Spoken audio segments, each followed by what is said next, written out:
एक बार अल्लाह रब्बुल आलमीन ने हजरत जिब्राइल अलैहिस्सलाम के जरिए रसूल अकरम सल्लल्लाहु अलैहि वसल्लम को बताया, ए अल्लाह के नबी, आपके प्यारे सहाबी बिलाल सिर्फ 7 दिन और इस दुनिया में जीवित रहेंगे। 7 दिन बाद उनका इंतकाल हो जाएगा।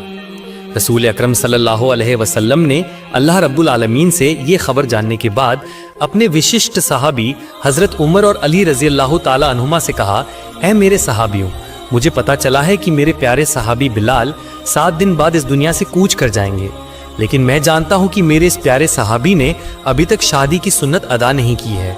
इसलिए तुम जाओ, मदीना के हर घर में तलाश करो कि क्या कोई बेटी का बाप अपनी बेटी की शादी मेरे इस प्यारे सहाबी से करने के लिए तैयार है या नहीं। लेकिन तुम उस बाप को यह जरूर बता देना कि बिलाल सिर्फ 7 दिन और इस दुनिया में जीवित रहेंगे। हजरत अली और उमर फारूक रज़ियल्लाहु ताला अन्हुमा ने रसूल अकरम सल्लल्लाहु अलैहि वसल्लम से ये निर्देश मिलने के बाद हजरत बिलाल रज़ियल्लाहु ताला अन्हु के लिए दुल्हन की तलाश में निकल पड़े। वे बेटी के बाप के पास जाकर कहते, अल्लाह के प्यारे सहाबी हजरत बिलाल रज़ियल्लाहु ताला अन्हु के लिए रसूल अकरम सल्लल्लाहु अलैहि वसल्लम शादी के लिए दुल्हन की तलाश कर रहे हैं। क्या आप में से कोई अपनी बेटी की शादी बिलाल से करने के लिए तैयार है? उनकी ये बात सुनकर बेटी के बाप कहने लगे, हम अल्लाह के नबी के प्यारे सहाबी हजरत बिलाल के हाथों में अपनी बेटी क्यों नहीं देंगे। हम जरूर उनसे अपनी बेटी की शादी करना चाहेंगे। ये तो हमारे लिए एक सौभाग्य की बात होगी। तब हजरत अली और उमर रज़ियल्लाहु ताला अन्हुमा ने उनसे कहा, लेकिन तुम एक बात जान लो, हजरत बिलाल सिर्फ 7 दिन और इस दुनिया में जीवित रहेंगे। 7 दिन बाद उनका इंतकाल हो जाएगा।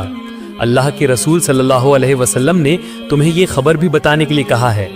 जैसे ही उन्हें पता चला कि हजरत बिलाल सिर्फ 7 दिन और इस दुनिया में जीवित रहेंगे, तो वे कहने लगे, अगर स्थिति ऐसी है कि बिलाल 7 दिन बाद इस दुनिया से इंतकाल कर जाएंगे, तो हम किसी भी सूरत में अपनी बेटी उनके हाथों में देने के लिए तैयार नहीं हैं, क्योंकि हम नहीं चाहते कि 7 दिन बाद हमारी बेटी विधवा हो जाए। इसके बाद हजरत उमर और अली रज़ियल्लाहु ताला अन्हुमा मदीना के विभिन्न स्थानों पर हजरत बिलाल के लिए एक लड़की की तलाश करने लगे, लेकिन उन्हें कोई लड़की नहीं मिली। तलाश करते करते वे एक जंगल में पहुंच गए। वहां जाकर उन्होंने देखा कि एक व्यक्ति झोपड़ी बनाकर उस जंगल में रह रहा है। जब उस व्यक्ति ने हजरत उमर और अली रज़ियल्लाहु ताला अन्हुमा को देखा, तो उसने पूछा, ए अल्लाह के बंदो, तुम किस उद्देश्य से इस जंगल में मेरी झोपड़ी में आए हो? हजरत उमर और अली रज़ियल्लाहु ताला अन्हुमा ने उसकी बात सुनकर कहा, हम अल्लाह के नबी के सहाबी हजरत उमर और अली हैं। हम रसूल अकरम सल्लल्लाहु अलैहि वसल्लम के निर्देश पर उनके एक प्यारे सहाबी हजरत बिलाल के लिए एक लड़की की तलाश कर रहे हैं, जिससे उनकी शादी की जा सके। तब उस व्यक्ति ने कहा, अगर ऐसा है तो मेरी एक बेटी है, मैं उसे अल्लाह के प्यारे सहाबी हजरत बिलाल के हाथों में देना चाहता हूँ। और मैं अपनी बेटी उनके हाथों में क्यों नहीं देना चाहूँगा, क्योंकि वे अल्लाह के नबी के एक प्यारे सहाबी हैं। अपनी बेटी को उनके हाथों में देकर मैं खुद को एक सौभाग्यशाली महसूस करूँगा। तब हजरत अली और उमर रज़ियल्लाहु ताला अन्हुमा ने उनसे कहा, लेकिन तुम ये बात भी जान लो, अल्लाह के वे प्यारे सहाबी इस दुनिया में सिर्फ 7 दिन और जीवित रहेंगे। 7 दिन बाद उनका इंतकाल हो जाएगा। अल्लाह के रसूल सल्लल्लाहु अलैहि वसल्लम ने तुम्हें ये खबर भी बताने के लिए कहा है। जैसे ही उन्हें पता चला कि हजरत बिलाल सिर्फ 7 दिन और इस दुनिया में जीवित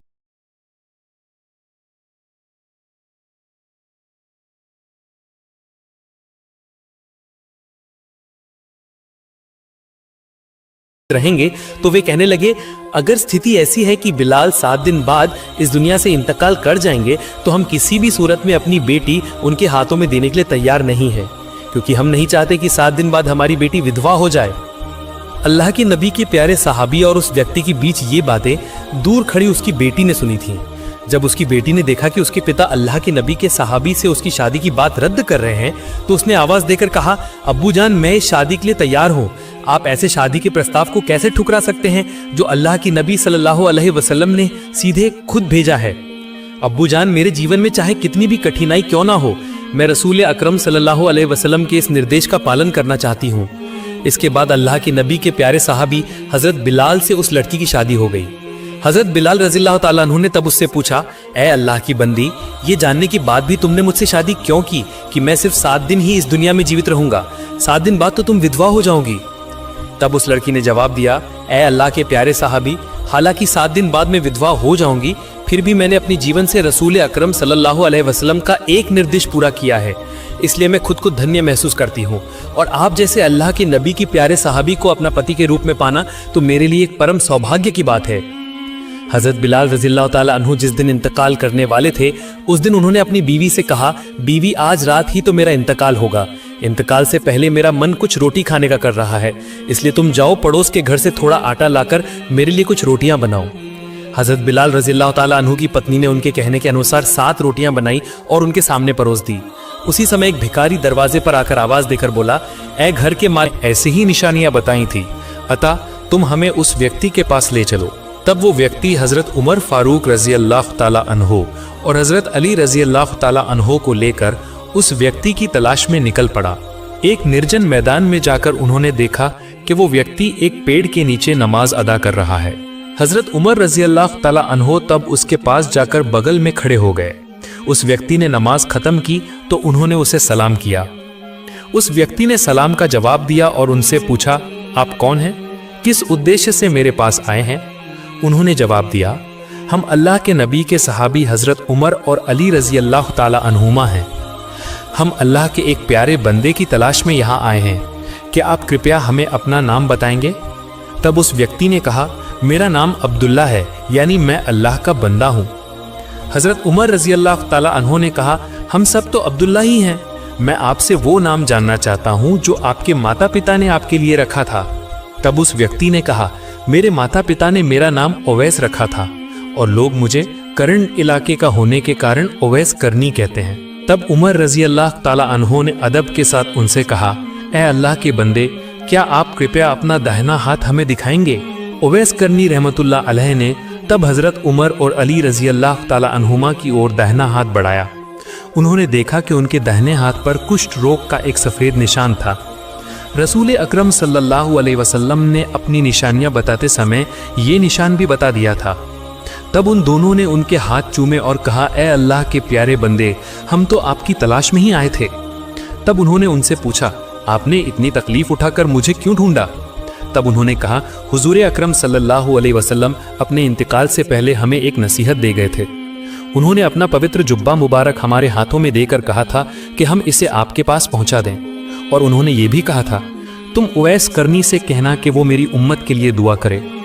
उवैस करनी रहमतुल्लाह अलैह ने कहा, आप लोग रसूल अकरम सल्लल्लाहु अलैहि वसल्लम के प्यारे सहाबी हैं, दुआ करने के लिए तो आप ही मुझसे ज़्यादा उपयुक्त व्यक्ति हैं, अतः आप ही उनकी उम्मत के लिए दुआ करें। उन्होंने कहा, हम तो हमेशा रसूल अकरम सल्लल्लाहु अलैहि वसल्लम की उम्मत के लिए दुआ करते हैं, अल्लाह के नबी ने खास तौर पर आपसे ये अनुरोध करने के लिए कहा है। उवैस करनी रहमतुल्लाह अलैह ने कहा, ए नबी के प्यारे सहाबियों, क्या मुझ में उनके पवित्र जुब्बे मुबारक की रक्षा करने की क्षमता है? मैं तो एक पापी और पागल इंसान हूँ, मैं उनके पवित्र जुब्बे मुबारक की इज्जत कैसे रख पाऊंगा? उन्होंने कहा, रसूल अकरम सल्लल्लाहु अलैहि वसल्लम ने चूंकि ये जुब्बा मुबारक आपके पास भेजा है, अतः वे ज़रूर जानते थे कि अल्लाह के पास आप कितने कीमती हैं। कृपया आप उनका जुब्बा मुबारक स्वीकार करें और उनकी गुनहगार उम्मत के लिए दुआ करें। तब हज़रत उवैस करनी रहमतुल्लाह अलैहि ने उनसे रसूल अकरम सल्लल्लाहु अलैहि वसल्लम का भेजा हुआ जुब्बा मुबारक स्वीकार किया और उन्होंने उनसे कहा कि आप लोग यहाँ थोड़ा रुकिए, मैं कुछ देर अपने दयालु रब से अकेले में बात कर लूँ। इसके बाद उवैस करनी रहमतुल्लाह अलैह हज़रत अली और उमर रज़ियल्लाहु ताला अन्हुमा को उसी स्थान पर छोड़कर थोड़ी दूर चले गए। फिर वे सजदे में गिरे, अल्लाह रब्बुल आलमीन के दरबार में रोने लगे, ऐ अल्लाह, आपके प्यारे हबीब ने मेरे पास अपना जुब्बा मुबारक भेजा है और उन्होंने कहा है कि मैं उनकी गुनहगार उम्मत के लिए दुआ करूं। आपके प्यारे हबीब ने अपना फ़र्ज़ निभाया है। हज़रत अली और उमर रज़ियल्लाहु ताला अन्हुमा को उन्होंने एक जिम्मेदारी दी थी, उन्होंने भी अपनी जिम्मेदारी निभाई और आपके प्यारे हबीब ने मुझे भी एक जिम्मेदारी दी है और वो ये है कि मैं उनकी गुनहगार उम्मत के लिए दुआ करूं। ऐ अल्लाह, मैं आपके प्यारे हबीब के निर्देश पर आपके दरबार में उनकी गुनहगार उम्मत के लिए दुआ कर रहा हूँ। दयालु आप उनकी सभी गुनहगार उम्मत को माफ़ कर दें।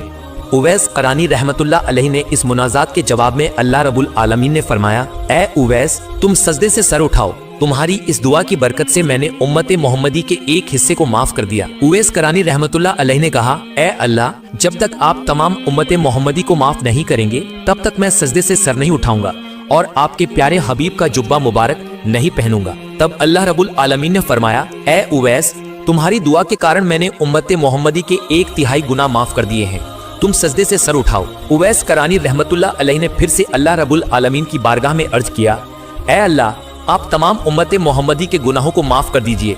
तभी मैं सजदे से सर उठाऊंगा। उधर दूर खड़े हजरत उमर और अली रजी ताला अन्हु बहुत देर तक खड़े रहने के कारण रक्तबोध महसूस करने लगे। तब वे हजरत उवैस करानी रहमतुल्लाह अलैहि के पास जाकर देखना चाहते थे कि आखिर वे क्या कर रहे हैं। जब हजरत उमर और अली रजी ताला अन्हु उवैस करानी रहमतुल्लाह अलैहि के पास आए तो उनका ध्यान भंग हो गया।